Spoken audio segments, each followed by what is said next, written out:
ಯಡಿಯೂರಪ್ಪನವರು ಹೇಳಿದಂಥ ಮಾತನ್ನು ಬೇರೆ ಅಪಾರ್ಥ ಕಲ್ಪಿಸೋ ರೀತಿ ಎಲ್ಲರೂ ಮಾತಾಡ್ತಾ ಇದ್ದಾರೆ.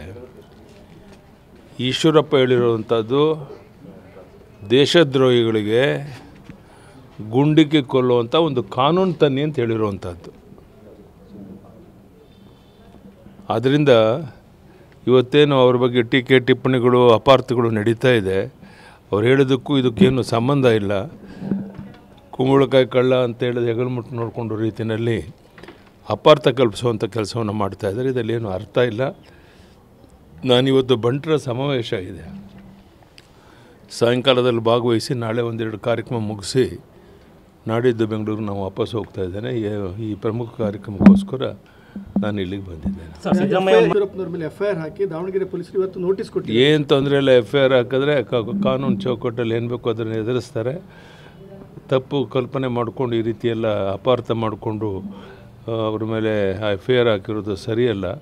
ಸೊ ಅದನ್ನು ಕಾನೂನು ಚೌಕಟ್ಟಲ್ಲಿ ಏನು ಬೇಕೋ ಅದನ್ನು ಮಾಡ್ತಾರೆ. ಕೇಂದ್ರ ಆಗ್ತಿರೋ ಅನ್ಯಾಯದ ಕುರಿತು ಶ್ವೇತಾ ಶೇಖ್ ಖಲೀದ್ ಬಯೋಫ್ಲಾಕ್ನಲ್ಲಿ ಮೀನು ಸಾಕಿ 7 ತಿಂಗಳಲ್ಲಿ 2 ಲಕ್ಷ ಗಳಿಸ್ತಿದ್ದಾರೆ. ನೀವು ಕೂಡ ಅವರಿಂದ ಕಲಿಬೇಕಾ? ಅವ್ರ ಜೊತೆ ವಿಡಿಯೋ ಕಾಲ್ನಲ್ಲಿ ಮಾತಾಡಬೇಕಾ?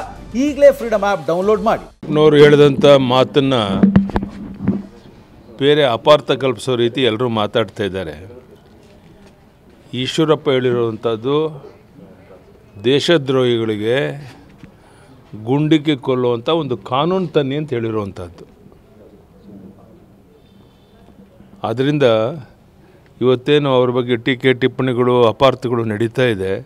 ಅವ್ರು ಹೇಳಿದ್ದಕ್ಕೂ ಇದಕ್ಕೇನು ಸಂಬಂಧ ಇಲ್ಲ.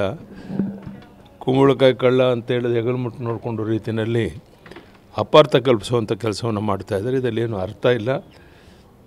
ನಾನಿವತ್ತು ಬಂಟರ ಸಮಾವೇಶ ಇದೆ, ಸಾಯಂಕಾಲದಲ್ಲಿ ಭಾಗವಹಿಸಿ ನಾಳೆ ಒಂದೆರಡು ಕಾರ್ಯಕ್ರಮ ಮುಗಿಸಿ ನಾಡಿದ್ದು ಬೆಂಗಳೂರಿಗೆ ನಾವು ವಾಪಸ್ ಹೋಗ್ತಾ ಇದ್ದೇನೆ.